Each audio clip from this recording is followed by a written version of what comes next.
to WBC Faster Together, the LinkedIn Live series of Women Business Collaborative. I'm Gwen Young, the CEO of WBC.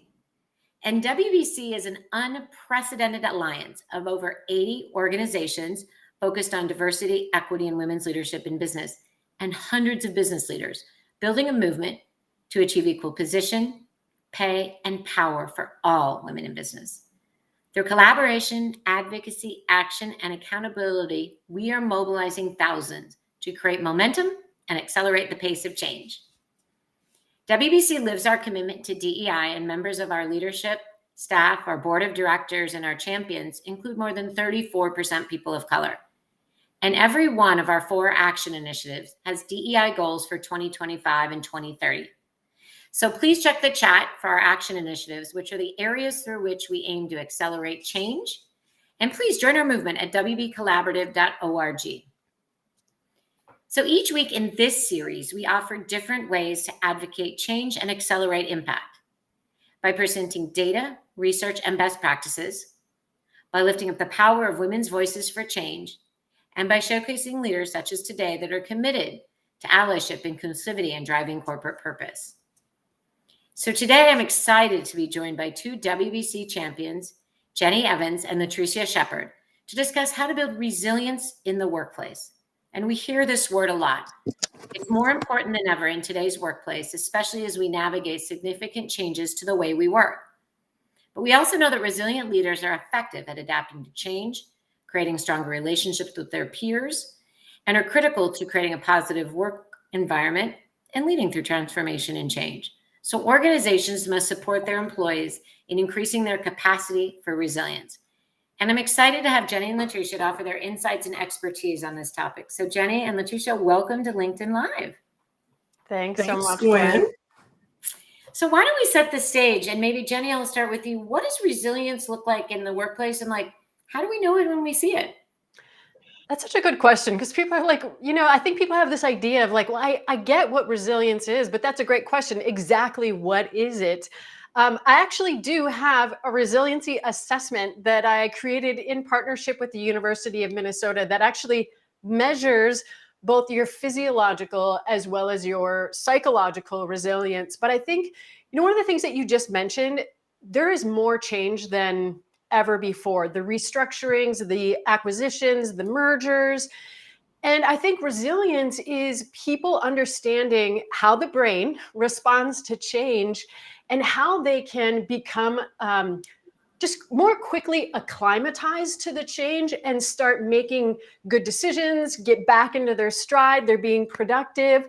I also think resilience is leaders that have a resiliency practice that they're both modeling as well as helping their teams and people with. And I think you also see higher levels of engagement when cultures are more resilient. So, instead of being reactive, they're more proactive. Instead of always focusing on the problem, they're more focused on the solution. They welcome diversity and, different aspects. And I think you know it when you see it, when you actually see leaders and employees effectively managing and balancing stress with recovery and understanding that energy is a finite resource that also needs to be recovered. And so my idea of balance is not necessarily work-life balance, but balancing stress with recovery and energy out with energy in. I love that. Latricia, we were talking prior about just being a chief people officer and being now out doing what you're doing. How are you thinking about resilience? So Gwen, thanks for asking. One of the things that I think is so important for us to stop and reflect on is that 36 months ago, I'll call it, we were in the middle of a pandemic. We were in the middle of managing the most change any of us have probably ever experienced, professionally and personally. And so when you think about moving through and navigating through all of that took place, this has become the lesson of resilience in my mind, right? How are companies, teams, and individuals, how are we moving back into the workforce? How are we thinking about ways to engage our employees? And how are we thinking about ways to adjust to our customers and our suppliers, those people that consume our products and services? And so as I think about resiliency, I too totally agree with Jenny. When I think about it, it's pivots, it's shifts, and it's complete transformation. And how do you bounce back from that? How do you create the agility and the ability to have that resilience? And we'll talk a little bit more, I'm sure, as we go. But that's my definition, and that's the way I see it. And I can only point to the most recent, which I go back to coming out of COVID. And again, we're just 12 months into return to work, as we call it, right? And so how are we managing that? How are we creating that? That is resilience to me. It's been the definition of it, Gwen, for me. I love the pivot, and I love the Jenny, you were talking about, finite recharging, maybe creating, I'll use a slightly different word, that piece of it. So what are companies doing? What are organizations doing? Like, what are you seeing, either the organizations from your perspective, Latricia or Jenny, I know from some of the leaders, like what's working? Yeah. So what I'm seeing and having conversations with leaders about in organizations is this shift and pivot from the 3 to 5 year traditional plan when it comes to strategy to longer term thinking around planning, and that planning also including scenarios. So are you creating and thinking about risk scenarios? What does it look like to shift? Think about during COVID when restaurants had to shift to curbside. Right? Are you planning and thinking about what does it mean if something different happens? Can you service your customers or your clients differently? How do you build that into your strategy? How do you integrate inclusion and diversity and culture excellence into your strategy moving forward, considering and thinking about not just 5 years, but 30 years out, 20 years out? What will this look like based on data that we've acquired and we've been able to achieve? So I think it's integrated planning, solution-based, risk-based thinking through, and creating an opportunity for all of that to be included in this wheel called strategy is where I think companies are going. And that's what I'm starting to hear and talk to leaders about. Are you thinking of scenarios? Are you thinking about integrating and risk management? Yeah. Jenny, what are you saying? Yeah. I mean, Latricia, I totally agree. And I think those things are so important and essential. One aspect that I would add to that is, the stress that happens from the change, the speed, everything. It actually starts out as a chemistry problem. And it's these chemical changes that then radically change the physiology of not only our bodies, but our brains as well. It actually shuts off access to the advanced rational part of our brain that we need for strategy, for execution, for planning for the future. And so what I see, and this is really my wheelhouse, is when companies realize, oh my goodness, so if stress starts out as a chemistry problem, we actually have to really reset the body and brain from a chemistry perspective before we can even address some of the psychological issues. And, these last several years, when you see the levels of burnout taking their toll, you see things like fatigue, more aches and pains, people, having food cravings, insomnia, weight gain. All of these things are physiological. And so companies are realizing we need to treat the whole person, not just the brain, but also understanding how these last handful of years have actually transformed our bodies and brains and how that's showing up in the workplace.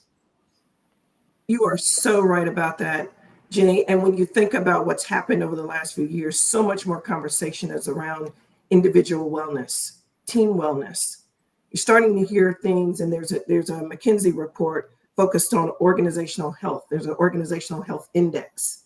And the results of that talk about the fact that decisive leadership and what the value creation of an organization that's really healthy, and that value creation being increasing for that company's or that organization's EBITDA.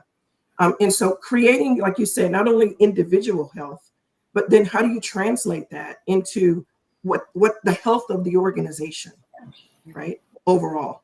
Yeah. Yeah. 100%. So well said, Latricia. I love that. And I think, something I know both of you are doing, what role does coaching play in that, right? So we talked about strategy, we talked about kind of thinking of the whole person, and as you're coaching and having that conversation, because you've got both, stressed leaders, right? And then that can create a stressful environment, right? So what role does coaching play in all of this? Yeah, I think it's huge. I mean, we're all human, and we struggle with a lot of the same things. We all want a lot of the same things. And I think it's so important that we really treat the whole person. I mean, Latricia, it's funny that you bring up the McKinsey report, because 2/3 of women under the age of 30 would really be more interested in advancing their career if they saw senior leadership role modeling the work-life balance that they want. Like people coming into the workforce now, they don't want to sacrifice their families, their health, their happiness for a career. So for me, it's like, how do you have your cake and eat it too? And for me, I like to help my clients uncover really like themes and mindsets that are showing up in every area of their life, because how we think at work is also how we think at home. We have the same brain. And how can you uncover some of these mindsets that's really treating the whole lifestyle and the whole person? Because when the whole person shows up, that's a better leader, that's a better manager, that's a better employee. Yeah, and so when I think about coaching, Gwen and Jenny, I think about first organizations. So what can organizations do to help their leaders coach, right, to this resilience and really help the workforce in this, what I call new normal? I have an acronym. I kind of love acronyms. And so I think about this word called ACTS, right? And so the A in that is making sure that the workforce is active and engaged, making sure that feedback continues, and like you said, Jenny, really having a pulse on employees and understanding their wellness, understanding what programs are available through your benefits and things of that nature to help diffuse and support not only the flexibility needed by employees, but their wellness at work and beyond. And then the C is confidence. How are we rebuilding? How are we helping leaders and leaders helping their teams and individuals rebuild confidence after such a tumultuous time? And in a new world, in a new building, a new organization, and a new way to work. And then the T is trust. How are we, so much trust has been eroded across organizations, and can continue if we're not building and creating the health that we need, and the wellness, like you mentioned earlier. And then the S is focused on safety. So much conversation, so much research around psychological safety. Can employees feel safe in conversating, communicating, having dreams and ideas about their careers? Are they safe to be flexible? All of those things to me are what we need to be making sure leaders are focused on when they coach and as coaches across their teams and with individuals. And coaching plays a big part. Now, right, the new leader, if you will, it's all about how you coach your team, how you're coaching yourself, and how are you coaching individuals across your organization. So it's a pretty important aspect in this new normal, Gwen. Yeah. So glad you brought in the word trust too, because that's such an important word, right? Yeah. Well, if you don't have trust and safety, you don't have anything. No, there isn't. Oh, and Latricia, I'm an acronym gal too, so I totally appreciate the brilliance of the ACTS acronym. Absolutely. Thanks, Jenny. I love that. So yeah, what can organizations do, right? If we have a call to action, there's, we hear a lot, like, I don't know about you all, I hear a lot about sort of what individuals can do, but like, we always try to talk at Women Business Collaborative about like, so what organizations can do, how can they, to your point, get coaching, model, create that trust, recognize resilience, discuss psychological safety. Like what are some of the things that we're seeing that are working and can be done? Part of it is benefits, as you mentioned, Latricia, right? Like having a good benefits, but part of it is also, as you were talking about, Jenny, about sort of how the leaders are acting and modeling. Yeah. I mean, this definitely, nothing can be just a one and done. And I'm really encouraging my clients to really think of this as, okay, if I'm going to be a bodybuilder, I don't go into the gym and just lift weights one time and I'm like, I did it. Like this requires repeated investment, and resilience is a muscle. The physiology of it, even the psychology of it. We're talking about neural pathways in the brain. And in order to change those neural pathways, that requires repeated effort over time. And so change is a process. It's not an event that you have and then ta-da, everybody's behaving differently. We're creatures of habit. Those habits are hardwired into our brain, and it takes time to rewire how we're responding to stress and change. So it's really about this is an ongoing issue that needs ongoing support of investing your time, your energy, and your resources. Yeah, and Jenny, you hit it, nailed it. There's nothing more constant than change. And so resiliency is something that, and I'm so glad that you posed the question, Gwen, and we're having this conversation, because if nothing else we take from this, it's not the cliche that, there's nothing more constant than change. It's the fact that resiliency and risk has to be a part of a business strategy. It creates organizational health, it creates organizational effectiveness. And so across stability and creating stability for employees, open and honest transparency, well-being is important. Agility is really important. Being able to shift on a dime and pivot is so important. And so when I think about the call to action, I think the call to action is creating this transformative strategy across new business, new normal, but it has to include the people components, the wellness components, and it has to include transparency. Even in challenging times, we have to be transparent. And that's what creates what Jeannie said earlier. Without trust, without safety, then our organizations have nothing. And the key ingredient, as a person in HR, I will always say, will never change. The key ingredient to the recipe called workplace are the people that you put in it, right? It's all about the people. The key ingredient. And I love that transparency, because we talk about that a lot at Women Business Collaborative, the work you're all doing, right? And transparency has parts of it, like listening, communicating, right? The pivot, the change, the kind of recognizing, but being able to sort of talk about it and be transparent about what it is versus hide the decision, right? Or not acknowledge that the people are the most important part of the workplace, right? So I love that. I love that.